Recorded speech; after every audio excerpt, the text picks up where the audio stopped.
नमस्कार दोस्तों, फिर से स्वागत है आपका आपके अपने प्लेटफॉर्म स्टडी रूम पर। और हमारी जो 10वीं कक्षा की रोलर कोस्टर राइड चल रही है उसमें हमने सफलतापूर्वक बहुत ही अच्छे से हमारा पहला और दूसरा अध्याय कंप्लीट कर लिया है।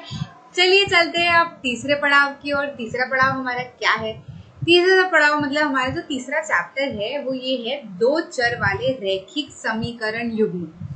भैया नाम पढ़ते ही मुझे एक बात याद आ गई कि अधिकतर नाम मतलब मुझे भी नाम पढ़ के ऐसा लगता है कई बार बच्चे बोलते हैं मैडम हमको ना सब समझ आ जाता है, बहुत अच्छे से हमको समझ आ जाता है चैप्टर, लेकिन क्या होता है कई बार हम जब चैप्टर का नाम पढ़ते हैं ना तो हम नाम में थोड़ा सा उलझ जाते हैं। मतलब हमको समझ तो आ जाता है चैप्टर, लेकिन अगर हमको उन शब्दों के नाम और अच्छे से क्लियर हो जाते और अच्छे से समझ आ जाते तो हम और अच्छे से बहुत सारी चीजें समझ लेते। ठीक है, तो आप बिल्कुल चिंता मत कीजिए, मैं है ना। ठीक है, तो हम क्या करेंगे, हम सबसे पहले ये जो चैप्टर का नाम दिया हुआ है इसको तोड़ते हैं और इसको समझते हैं कि आखिर जी हम इसमें पढ़ने क्या वाले हैं। ठीक है, तो देखो दो चरों वाले रैखिक समीकरण युग्म क्या है। ठीक है, दो चरों में रैखिक समीकरण युग्म क्या है, पहले चर देख लेते हैं। चर क्या होता है? चर जो होते हैं जी आपने देखे होंगे एक्स और वाई। ठीक है, एक्स और वाई हमने अधिकतर देखे। देखो ये अल्फाबेट कोई भी हो सकते हैं, कुछ भी आप रख सकते हैं, लेकिन अधिकतर क्या होता है हमने ये पढ़ रखे हैं ना, इसलिए हमारा दिमाग उस चीज को लेके सेट है कि एक्स और वाई जो है वो चर है, इसलिए हम अधिकतर एक्स और वाई यूज करते हैं, लेकिन आप यूज कर सकते हैं कोई भी। ठीक है, ये क्या होते हैं? चर जो है बीज गणित में एक प्रतीक एक समीकरण में अज्ञात संख्यात्मक मान के लिए खड़ा होता है। ठीक है, तो ये अज्ञात संख्यात्मक मान के लिए खड़ा होता है, हमें पता नहीं होता कि इनकी वैल्यू क्या है। जिन जगह पर हमें नहीं पता होता कि यहाँ पर कोई वैल्यू क्या आने वाली है या हम क्या निकालने वाले होते हैं, वहां हमको किसी को बिठाना तो पड़ता है भाई काम करने के लिए कि हाँ हम इनकी वैल्यू निकालेंगे, तो हम इनको कहते हैं चर जी आप जाइए और विराजमान हो जाइए। आगे बात समझ में, ये अज्ञात होते हैं। ठीक है, इनकी अधिकतर प्रश्न में हम इनकी जो वैल्यू है निकालते हैं।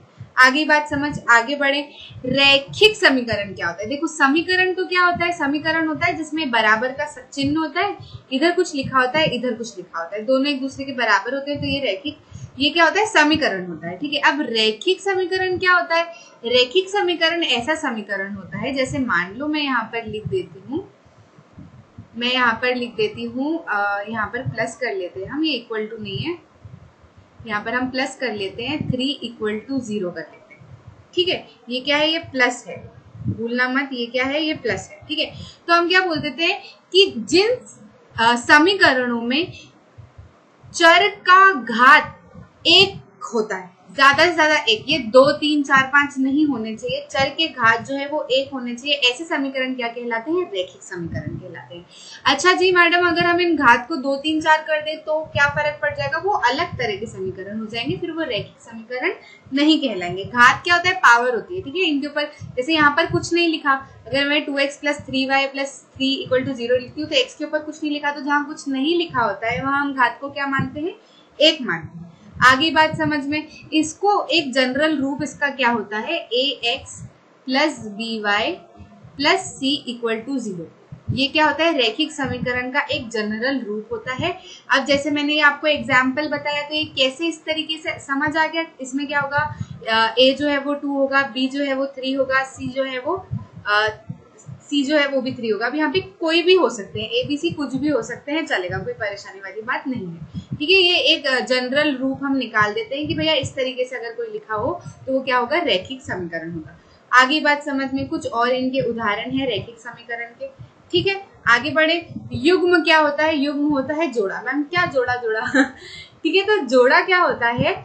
जैसे एक याद करने के लिए एक बताऊं तो हम जूते पहनते हैं ना, जूते हम कभी भी एक नहीं पहनते, हम क्या करते हैं? जूते पेयर में पहनते हैं। ठीक है, 2 पहनते हैं। ठीक है, तो वो क्या कहलाते हैं? युग्म कहलाते हैं। मैं बताऊंगी कि समीकरण में कैसे हम युग्म की बात कर रहे हैं, ये हम आगे देखेंगे। ठीक है, युग्म का याद रखना, जोड़ा जूते से याद रखना। ठीक है जी, आगे बढ़ते हैं। इसमें हमें बताया गया है कि दो चरों x और y में रैखिक समीकरण वह समीकरण है जिसको इस रूप में व्यक्त किया जा सकता है। जी ये तो हम अभी हमको मैडम ने बताया कि इस रूप में जो व्यक्त किया जा सकता है वो क्या होता है? रैखिक समीकरण होता है। अब यहाँ पर a, b और c की कोई भी वैल्यू हो सकती है। क्या वैल्यू हो सकती है मैम? कोई भी में कुछ भी हो सकती है क्या? नहीं, ए बी सी जो है ये वास्तविक संख्या होनी चाहिए।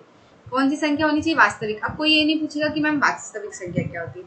भाई पहले अध्याय में जाना, फिर से पढ़ के आना, और मैंने बहुत अच्छे से समझा रखा है। जिन लोगों ने देखा है बहुत अच्छी बात है, आपको समझ आ जाएगा।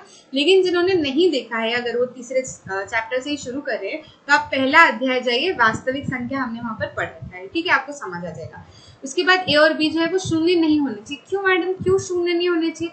बेटा अगर हम ए और बी को शून्य रख देते हैं तो ये तो क्या हो जाएगा जी, ये क्या हो जाएगा, ये भी शून्य हो जाएगा, ये भी शून्य हो जाएगा। तो हम चरों की वैल्यू कैसे निकालेंगे, हम कैसे पता करेंगे? तो ये समीकरण नहीं रह जाएगा, ठीक है। इसलिए हम क्या करते हैं, इनको शून्य नहीं रखते हैं, ठीक है। रैखिक समीकरण में x तथा y चर की अधिकतम घात क्या होती है? 1 होती है। मैंने बता रखा है अधिकतम घात क्या होती है? 1 होती है, 1 से ज्यादा नहीं होती। आगे बात समझ में। रैखिक समीकरण, ठीक है, रैखिक समीकरणों का ज्यामितीय निरूपण एक सीधी रेखा है, ठीक है। अगर मैं इसका ज्यामितीय निरूपण करूं तो ये जो है ये सीधी रेखा की तरह बनती है। जरूरी नहीं है कि ये ऐसी ही सीधी रेखा बने, जिधर की साइड भी रेखा बन रही है वो रेखा सीधी जाती है, मतलब ऐसी घूमी हुई नहीं जाती, ठीक है। रेखा कैसी जाती है? सीधी जाती है, सीधी जाती है, ऐसी बन सकती है, ऐसी बन सकती है, ऐसी बन सकती है, ठीक है, सीधी ही जाएगी हमेशा। तो वो क्या होता है, हम ग्राफ में भी देखकर बता सकते हैं कि अगर कोई ग्राफ हमको दे दिया और ऐसी लाइन बना दी, कह दिया कि आप बताओ कैसा समीकरण बनेगा, तो कैसा बनेगा? रैखिक समीकरण ही बनेगा, क्योंकि रैखिक समीकरण में सीधी लाइन जाती है, सीधी रेखा जाती है, ठीक है। और जो है इनके जो समाधान होते हैं वो इन्हीं लाइनों पर कहीं ना कहीं बैठे होते हैं, ठीक है। आगे बढ़ते हैं। समझ में आ गया? रैखिक समीकरण युग्म समझ में आ गया, ठीक है। पर अब देखो, रैखिक समीकरण युग्म तो हमको समझ में आ गया, लेकिन इसका हमारे निजी जीवन में क्या काम है भैया? क्या पढ़ने की जरूरत है? ये युग्म, ये लाइन है, ये जरूरी है कि हमको पढ़ना? तो देखो, इसके लिए मैं आपको बहुत अच्छे से एक उदाहरण देती हूँ, ठीक है। एक बहुत अच्छा सा उदाहरण हम देखेंगे, उससे हमको समझ आ जाएगा कि कैसे ये हमको बहुत काम आ सकता है, ठीक है, हम कैसे समझ सकते हैं। तो भाई अखिल जो है वो अपनी ही तरह हमारे, मान लो कि हम अखिल हैं और हम हमारे गांव में जो है मेले में गए।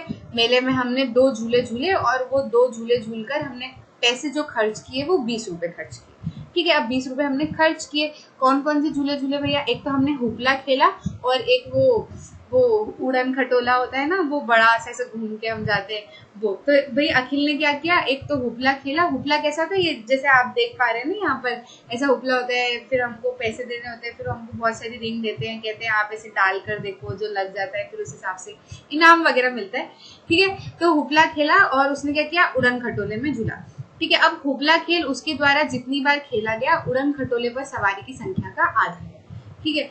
मतलब जैसे अगर उड़न खटोले पे उसने 8 बार घूमा, तो हुपला उसने कितनी बार खेला होगा? 8 का आधा 4, ठीक है। यहाँ 8 भी हमको नहीं पता, ये तो मैं आपको बता रही हूँ कि इस लाइन का मतलब ये है, लेकिन हमको ये यहाँ नहीं पता है कि 8 है कि नहीं है, ये हमको पता करना है। तो हम क्या करेंगे, कैसे कर सकते हैं भैया? देखो, इसके लिए क्या है कि हम मान लेते हैं कि अखिल ने जो हुपला जितनी बार खेला, ठीक है, वो कितनी बार है? x बार। अखिल ने जो उड़न खटोला, एक मिनट, इसको हम x रख लेते हैं। अखिल ने क्या किया? अखिल ने जो उड़न खटोला खेला, यहां मैं लिख देती हूँ,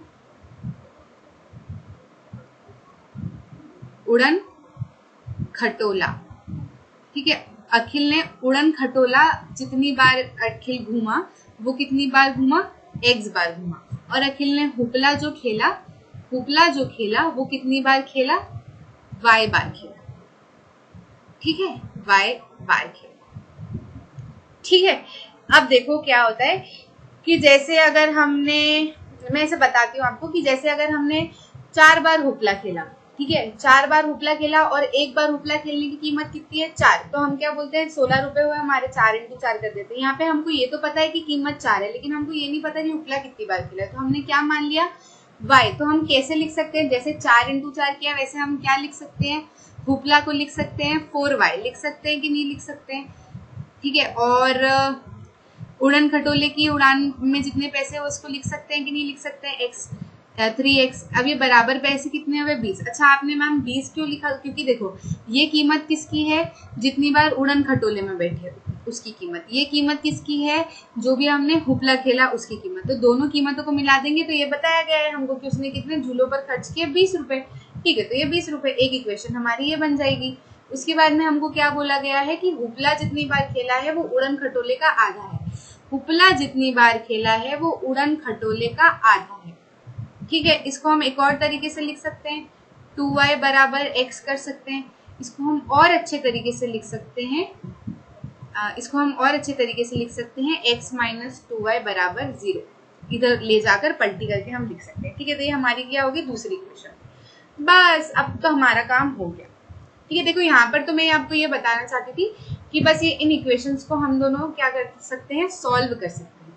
ठीक है, इन इक्वेशंस को हम दोनों सॉल्व कर सकते हैं, लेकिन इससे हम क्या देखना चाहते थे कि भैया इनका हम अध्ययन क्यों करते हैं। अब हम क्या करेंगे, इन इक्वेशन को सॉल्व करके x और y का पता जो है हमको जो अभी नहीं पता वो निकाल सकते हैं। ठीक है, अब हम इस चैप्टर में क्या पढ़ेंगे, अलग अलग तरीके पढ़ेंगे ये x और y निकाल। आगे बात समझ में, बहुत सारे तरीके हैं जिनसे ऐसे जो हमारे समीकरण होते हैं उनकी हम वैल्यू निकाल सकते हैं। इक्वेशन बनाना आ गया, रैखिक समीकरण समझ आ गया, युग्म हमने बनाना समझ लिया। ठीक है, उसके बाद में हम क्या करेंगे, इस चैप्टर में क्या पढ़ेंगे, इन चरों की वैल्यू निकालना पड़ेंगे अलग अलग तरीकों से। ठीक है, इसके बेसिकली दो तरीके होते हैं। ठीक है, एक तो हम ग्राफ की मदद से देखेंगे और दूसरा हम बीजगणित की मदद से देखेंगे। फिर ग्राफ में भी हम 3 मेथड देखेंगे और बीजगणित में भी हम 3 मेथड देखेंगे। बहुत इजी है, आपको अभी ऐसा लग रहा होगा लेकिन बहुत इजीली समझ आ जाएगा। ठीक है, आगे बढ़ते हैं हम। देखो, दो चरों में रैखिक समीकरण युग्म। अब मैंने आपको बोला था मैं युग्म आगे बताऊंगी। युग्म का मतलब मैंने आपको जोड़ा बताया था, तो आखिर वो जोड़ा कैसा होता है, क्या होता है, वो जोड़ा ऐसा होता है। जोड़ा मतलब 2 में, लेकिन 2 में भी कैसे कि एक वाला जो है रैखिक समीकरण युग्म उसमें भी एक्स वाई होने चाहिए और जो दूसरा वाला रैखिक समीकरण युग्म है उसमें भी एक्स वाई होने चाहिए, तब ये जो है युग्म कहलाएगा। रैखिक, ये एक रैखिक समीकरण है, इसको युग्म नहीं बोलेंगे। ये भी एक रैखिक समीकरण है, इसको युग्म नहीं बोलेंगे। लेकिन ये दोनों जब साथ में लिखे जाएंगे तो इसको युग्म कहा जाएगा। आगे बात समझ में, युग्म कब कहा जाएगा, जब पहले और दूसरे दोनों रैखिक समीकरण में एक ही तरीके के, मतलब जो दो चर हैं वो एक ही तरीके के हैं। दो चर एक ही तरीके के मतलब दोनों चर ऊपर वाले में भी एक्स वाई है और नीचे वाले में भी एक्स वाई है। अगर एक्स वाई नहीं है तो ऊपर वाले में भी वाई जेड है, नीचे वाले में भी वाई जेड है। मतलब ऐसा नहीं होना चाहिए कि ऊपर वाले में डब्ल्यू एक्स ले लिया और नीचे वाले में वाई जेड कर दिया, नहीं, तो वो युग्म नहीं कहलाएंगे। ठीक है, ऊपर वाले में भी जो चर यूज किए हैं वही चर जो है नीचे वाले में यूज होना चाहिए। आगे बात समझ में, तब वो युग्म कहलाएंगे। आगे बढ़े, देखो ये ग्राफ दे रखा है। अगर हम रैखिक समीकरण इसका निकालते हैं तो कुछ इस तरीके से एक लाइन बनती है, दूसरे का निकालते हैं तो कुछ इस तरीके से लाइन बनती है। तो ग्राफ पे मतलब जरूरी नहीं है कि इसी तरीके से क्रॉस करे, अलग अलग तरीके भी हो सकते हैं। ठीक है, हम बात करेंगे उसके बारे में। चलिए बात करते हैं। देखो एक उदाहरण देख लेते हैं। अभी हमने अखिला का देखा ना, मैं बता रही थी कि हम जो है उनकी एक्स और वाई की वैल्यू निकाल सकते हैं। तो हम क्या करेंगे, ज्यामितीय रूप से, हाँ ठीक है, इस स्थिति को बीजीय और ज्यामितीय रूप से निकालेंगे। ठीक है, तो हमारी क्या इक्वेशन बनी थी भैया, एक इक्वेशन जो थी वो बनी थी, यहाँ लिख देती हूँ मैं, 3x + 4y बराबर 20, और दूसरी इक्वेशन बनी थी हमारी x - 2y बराबर 0। ठीक है, ये दो इक्वेशन बनी थी। तो हम क्या करते हैं, इसमें x और y की अलग वैल्यू निकालते हैं, इसमें x और y की वैल्यू अलग निकालते हैं। ठीक है, ज्यामितीय रूप से अगर हम निकाले तो हम कुछ इस तरीके से निकालेंगे। ठीक है, हम क्या रखेंगे, इस तरीके का एक डब्बा बना लेंगे।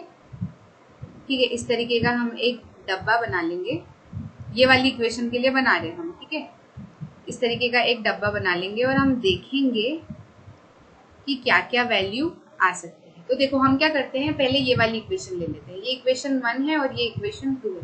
ठीक है, तो पहले एक पहली इक्वेशन की अगर हम बात करें तो अगर हम x को 0 रख देते हैं तो क्या आता है, x को अगर हम 0 रख देते हैं तो ये ऐसा कुछ लिख सकते हैं। तो हम क्या कर सकते हैं, x को 0 रख के y की वैल्यू निकाल सकते हैं। तो 0 हो जाएगा, प्लस 4y बराबर 20 हो जाएगा। तो y कितना आ जाएगा, 5 आ जाएगा। ठीक है, तो जब क्या लिख सकते हैं, जब x 0 है तो y कितना है, 5 है। अब क्या करते हैं, एक बारी y हम 0 रख के देख लेते हैं। y को अगर हम 0 रखते हैं तो 3x प्लस ये 4 × 0 बराबर 20। ठीक है, तो ये क्या हो जाएगा, 3x बराबर 4 × 0 तो 0 हो जाता है, प्लस बराबर 20। ठीक है, तो x क्या हो जाएगा 20/3। ठीक है, तो जब y 0 है तो x क्या हो जाएगा 20/3। अब ये जो हम निकाल रहे हैं ना x और y, इनको क्या करेंगे हम यहाँ पर चिन्हित करेंगे। तो अगर हम देखें 20/3 जो है हमको चिन्हित करने में थोड़ी सी परेशानी आएगी, तो चलो एक और निकाल लेते हैं। क्या निकाल लेते हैं, अगर y को 1 रखेंगे तो भी फ्रैक्शन में आएगा, तो y को 2 रख लेते हैं। y को 2 रख के देखते हैं तो क्या आएगा 3x प्लस 4 इंटू 2 कितना हो जाता है 8 बराबर 20। तो क्या हो जाएगा 3x बराबर 20 माइनस 8 कितना हो जाता है 20 में से 8 गए तो 12 बचे, तो x कितना हो जाएगा 4 हो जाएगा। तो जब इसको 2 रखा तो x कितना आ रहा है 4 आ रहा है। ठीक है, आगे बात समझ में। तो हम क्या करते हैं पहली वाली रैखिक समीकरण के लिए हम क्या कर लेते हैं प्लॉट कर लेते हैं। क्या दो पॉइंट हमारे क्या बने, एक तो 0,5 20/3, 0 और 4,2 ये जो हमारे हैं ये कोऑर्डिनेट बने। अब देखो हम क्या करेंगे, इसको नहीं प्लॉट करते हैं क्योंकि ये जो है 20/3 मुश्किल हो जाएगा हमारे निकालना, हमारा इन दो से ही काम हो जाएगा। तो क्या करते हैं x पे 0 है, x पे 0 मेरे ये हाथ जहाँ चल रहे हैं ना ग्राफ पे वहां देखने बिंदी दिख रही है आपको। x पे क्या है 0 और y पे क्या है 5, तो ये रहा y पे 5। ठीक है, x पे 0 है। ठीक है, फिर क्या है 4, x पे 4 नहीं यहाँ नहीं बनाएंगे इसको हम, x पे 4 और y पे 2 है ना, तो x से ले गए और ये 2 है ना, तो मिलके कहाँ पर आ रहा है ये यहाँ पर आ रहा है। ठीक है, तो ये हमारी लाइन बनी, ये हमारी लाइन बनेगी ऐसे। लेकिन अभी लाइन नहीं बनाएंगे, हम पहले दूसरे वाले का भी काम कर लेते हैं। ठीक है, दूसरे वाले का काम कर लेते हैं। इनको हम थोड़ा सा क्या कर लेते हैं मिटा लेते हैं इरेजर की मदद से। ओके, मेरे पास में फिर नीचे जो है जगह कम हो जाएगी तो आपको मेरे ऊपर लिखा हुआ दिखेगा। ठीक है, हमको क्या करना है, हमको पहले हमने एक की देख ली, अब फिर क्या करेंगे हम दूसरे की बनाकर देखेंगे, फिर दोनों को लाइन खींचेंगे। तो मैं बताती हूँ फिर कैसे होता है। ठीक है, ठीक है, तो हमारी दूसरी इक्वेशन क्या है x माइनस 2y बराबर 0। ठीक है, तो क्या करते हैं इसके लिए एक डब्बा यहाँ पर बना लेते हैं। ठीक है, यहाँ बना लेते हैं, कह देते हैं ये x है, ये y है और ये। ठीक है, तो जब x 0 है तो कैसा हो रहा है 0 माइनस 2y बराबर 0। ठीक है, तो y भी 0 आ जा रहा है। ठीक है, फिर देखो अगर x 0 है y 0 तो फिर y को भी 0 रखेंगे, फिर x 0 आ जाएगा, तो कोई मतलब नहीं निकलेगा। y को हम क्या रख लेते हैं, यहाँ पर भी 2 रख के देख लेते हैं, देखते हैं क्या होता है। x माइनस 4 हो जाएगा, ये 0 तो x क्या आ जाएगा 4 आ जाएगा। क्या जब y 2 है तो x कितना है 4 है। अब इनको प्लॉट कर लेते हैं। क्या दो पॉइंट बने हमारे 0 0 और 4,2। 0 0 तो एक ये रहा, ठीक है, 4,2 ये रहा। ठीक है, तो बस देखो दूसरी वाली लाइन को तो हमने ये प्लॉट कर लिया। ठीक है, पहली वाली लाइन ऐसी आएगी, ये जो है ये इससे होकर जाएगी। ठीक है, ठीक है, ऐसे आगे बात समझ में। तो अगर हम रेखांकित रूप से इसका सॉल्यूशन निकाले ना कि ये जो पॉइंट बन रहा है, अच्छा ये जो पॉइंट बन रहा है ये कौन सा है 4,2। तो जब ये दोनों लाइन इस पॉइंट पे मिल रही है ना, मतलब ये जो है ये इसका हल है।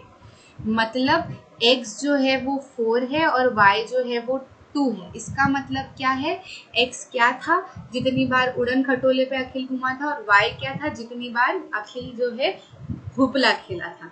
देखो आधा आ रहा है कि नहीं आ रहा है, तो बस एक ग्राफ से हम ऐसे पता कर सकते हैं। ऐसे 3 तरीके के ग्राफ होते हैं, एक तो ऐसे होते हैं और मैं बताऊंगी और किस तरीके से होते हैं, हम अगले क्वेश्चन में और सॉल्व करते हैं। ठीक है, बीजीय रूप से भी हम इसको सॉल्व करेंगे, वो भी मैं बताऊंगी। लेकिन अभी हमने यहाँ पर देख लिया कि x जो है 4 हो रहा है, y जो है 2 हो रहा है रेखांकित रूप से। ठीक है, आगे बढ़ते हैं। रोमिला ने एक स्टेशनरी की दुकान पर जाकर 9 रुपए में 2 पेंसिल और 3 रबड़ खरीदे। उसकी दोस्त सोनाली ने, भैया तो देखा देखी तो लाना ही पड़ेगा। सोनाली ने रोमिला के साथ पेंसिल और रबड़ की नई वैरायटी देखी और उसने ₹18 की उसी तरह की 4 पेंसिल 6 रबड़ खरीदे। अच्छा, जब ऐसा होना तो क्या करो, दिमाग में हम कंफ्यूज हो जाते हैं कि इसने इतना नहीं। देखो, सबसे पहले क्या, आंख बंद करो, ठीक है, मैं जो बोल रही हूँ वो सुनो बहुत अच्छे से। रोमिला ने जो है 9 रुपए में, ठीक है, 2 पेंसिल और 3 रबड़ खरीदे। 2 पेंसिल और 3 रबड़ कितने में खरीदे? 9 रुपए में। उसकी दोस्त सोनाली ने 4 पेंसिल और 6 रबड़ खरीदे, कितने में? 18 रुपए में। हो सकता है कि नहीं, हो हम भी खरीदते हैं, पैसे दे के आते हैं, इतने रबड़ इतने पेंसिल खरीद के, हमारे दोस्त भी जा सकते हैं, ठीक है। तो कंफ्यूज होने वाली बात नहीं, दिमाग में रखो और क्लियर करो। तो देखो, हमको क्या करना है, ये इसकी बीजीय और रेखांकित रूप से इसको निरूपित करना है। बीजीय रूप से हम इसको निरूपित करें तो कैसे निरूपित कर सकते हैं कि भैया हम मान लेते हैं कि पेंसिल की जो है वो पैसे हुए, पेंसिल के पैसे, एक पेंसिल के पैसे कितने हुए? X रुपीस, ठीक है। और इरेजर मतलब रबड़, ठीक है, रबड़ के पैसे कितने हुए? रबर के पैसे कितने हुए? Y रुपीस मान लेते हैं, ठीक है, हम मान लेते हैं। अब देखो, जैसे हमने बताया था खेल खिलौने खेलने वाला कि भैया एक बार उपला खेलते हैं तो 4 रुपए लगते हैं, तो 4 बार उपला खेलते हैं तो कितना लगते हैं? तो ऐसे एक पेंसिल लेते हैं तो X रुपए लगते हैं, तो 2 पेंसिल लेते हैं तो कितने रुपए लगते हैं? 2X, ठीक है। ऐसे ही 3 रबड़ लेते हैं तो 2Y। बराबर पैसे कितने होंगे? ये रबड़ के पैसे, ये पेंसिल के पैसे, बराबर कितने? 9 रुपए। ये किसकी कहानी है भाई? रोमिला की कहानी है, ठीक है। अब ऐसी की ऐसी कहानी किसकी है? सोनाली की। बस सोनाली ने क्या किया, पेंसिल कितनी खरीद ली? सोनाली ने पेंसिल 4 खरीद ली, तो ये पेंसिल के पैसे हो गए। और रबड़ कितने खरीद लिए? 6 रबड़ खरीद लिए, पैसे कितने हो गए टोटल? 18, ठीक है। ये किसकी कहानी है? सोनाली की। तो हमने क्या बीजीय रूप से इसको निरूपित कर दिया। अब इसको हमको क्या करना है? रेखांकित रूप से हमको देखना है। तो बस हम क्या करेंगे? डब्बे बनाएंगे, ठीक है। हम क्या करेंगे? डब्बे बनाएंगे, जैसे हमने पिछले वाले में बनाए थे। X ले लेंगे, Y ले लेंगे और देख लेंगे, ठीक है। तो जब X को 0 रखते हैं, पहली वाली इक्वेशन में, ये पहली वाली की बात कर रहे हैं, X को 0 रखते हैं तो Y कितना आ जाता है? 3 आ जाता है। करके देख लेना भले से, यहाँ करके बता देती हूँ मैं। X को 0 रख लिया तो Y कितना बचेगा? ये तो 0 हो जाएगा, प्लस ये 3Y हो जाएगा इक्वल टू 9। तो 3Y इक्वल टू 9 बराबर y क्या हो जाएगा? 9/3, 3 3 जा 9, ठीक है। अब y को अगर हम 0 रखते हैं, y को अगर हम 0 रखते हैं तो x कितना हो जाएगा? 4.5 आ जाएगा। आधा कर लेंगे, ऐसे ही करके सॉल्व करके देख लेना, आ जाएगा। दूसरे वाले का निकालते हैं, दूसरे वाले का डब्बा बना लेते हैं, दूसरे वाले का डब्बा बना लेते हैं x और y का, ठीक है। x को जब हम 0 रखते हैं तो y कितना आएगा? 18/6 कितना हो जाएगा? 6 3 जा 18। x को 0 रखा तो y कितना आया? 3। y को 0 रखा तो x कितना आया? 18/4 कुछ नहीं होता, तो क्या करें? 18/4 कुछ नहीं होता तो क्या रख लें?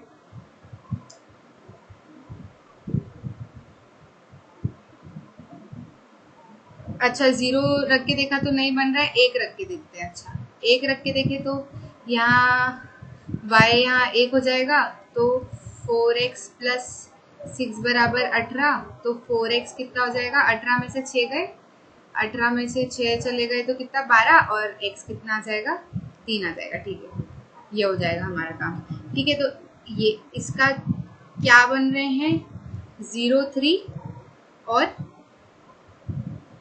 4.5, 0। इसके क्या बन रहे हैं? यहाँ लिख देती हूँ, इसके क्या बन रहे हैं?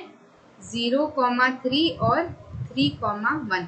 अच्छा मैडम, आप इस तरीके से कोई सवाल अगर किसी के मन में आ रहा है कि आपने इस तरीके से क्यों लिखा है, तो देखो ये x और y, पहले आगे जो है x लिखते हैं और दूसरे बार में y लिखते हैं, इसलिए ऐसा लिखते हैं। चलो इसको प्लॉट कर लेते हैं। 0 3 4.5 और 0 0 3, x पे 0 और y पे 3, फिर 4.5 और 0, तो x पे 4.5 आधे पे आएगा और y का 0, ठीक है। तो एक लाइन ये मिल गई, फिर है 0 3 3 1, 0 3 तो फिर से यही आएगा, और 3 1, ठीक है, 3 और 1 ये हो जाएगा। ठीक है, तो पहली वाली लाइन तो 0 3 से 4.5 और 0 को जाएगी, तो ये जो जा रही है ये इसी से होती हुई जा रही है। ठीक है, और जो दूसरी वाली लाइन है वो 0 3 से 3 के 1 तक जा रही है, यहाँ तक जा रही है, ऐसी जा रही है ये अंदर वाली लाइन। ठीक है, तो हम यहाँ देख सकते हैं जब ये दोनों निकल रहे हैं ना, तो क्या हो रहा है, हमारा एक के ऊपर एक बन रही है। ठीक है, अभी पिछले वाले में हमने क्या देखी थी, कैसी बन रही थी, ऐसी बन रही थी। ठीक है, ये वाले में हमने देखी कि ये एक के ऊपर एक बन रही है, एक और तरीके से बन रही है, वो भी बताती हूँ। दो रेल समीकरणों को इस तरीके से लिखा जाया है, इसको बताइए, ज्यामितीय रूप से निरूपित कीजिए। ठीक है, x + 2y - 4 = 0, डब्बा बना लो। x y, ठीक है, जब x 0 है, x 0 है तो y कितना हो जाएगा, 2, और फिर जब y 0 है तो x कितना हो जाएगा, कर लेगा, इधर ऐसे कर दिया तो 4। ठीक है, दूसरी वाली क्या है इक्वेशन, 2x + 4y - 12। उसी तरीके से करना, मैंने एक वाले में आपको सॉल्व करके बता दिया है कैसे 0 रखना है, फिर y में कैसे 0 रखना है। अब मैं आपको सीधे सॉल्व करके बता दे रही हूँ। ठीक है, याद मैं इसलिए कर रही हूँ ताकि आप खुद पेन पेंसिल लेके प्रैक्टिस करो कि मैम ये यहाँ पर करिए, तो मैं खुद लिख कर देखती हूँ। ठीक है, x और y देख लेते हैं। अब जब हमने x 0 रखा है तो y कितना हो जाएगा, 3, फिर y को 0 रखते हैं तो x कितना हो जाएगा, 6।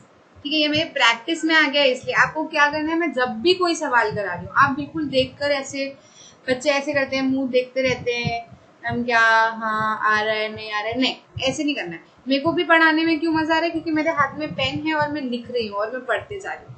आपको भी क्या करना है, एक कॉपी उठाओ, एक पेन उठाओ, मेरे साथ में नहीं समझ आ रहा है तो भी लिखो, नहीं समझ आ रहा है ना तो भी लिखो, लेकिन लिखो, मजा आएगा, पता है मजा आएगा। मैं सॉल्व करूंगी उसकी पहले ही आप कर पाओ, क्योंकि आप लिखोगे ना तो आपके हाथ से आपका दिमाग जो है वो साथ में चलने की कोशिश करेगा। ठीक है, तो आप सोचने की कोशिश करोगे और फिर आप कर पाओगे। ठीक है, तो ऐसे करके देखो, अब इसमें हमारे क्या बन गए, 0 2 4 0, और इसमें हमारे क्या बन गए, 0 3 और 6 0। कर लेते हैं, यहाँ पर 0 2 यहाँ पर बनेगा, 4 0 यहाँ पर बनेगा, 0 3 यहाँ पर बनेगा, 6 0 5 के आगे कहीं यहाँ पर बनेगा। ठीक है, तो अब ये वाली पहली वाली लाइन तो हमारी ये सीधी लाइन बनेगी। ठीक है, वो मेरे पास स्केल नहीं है, स्केल से बना के देखोगे ना तो ये सीधी लाइन बनेगी, और ये भी क्या होगी, यहाँ से जाके सीधी लाइन बनेगी। ठीक है, तो ये ऐसी लाइन बनेगी। अभी तक हमने कितनी लाइन देख ली, एक में तो हमारी कैसी लाइन बनी थी, ऐसी लाइन बनी थी, एक में हमारी कैसी लाइन बनी थी, दोनों एक के ऊपर एक बनी थी। ठीक है, और एक ये जो अभी हमने बनाई है, ये कैसी बनाई है, ऐसी लाइन बनी। ठीक है, तो ये सब बताने का एक कारण है। ठीक है, एक कारण है, इस कारण को जाने, ये ग्राफिया विधि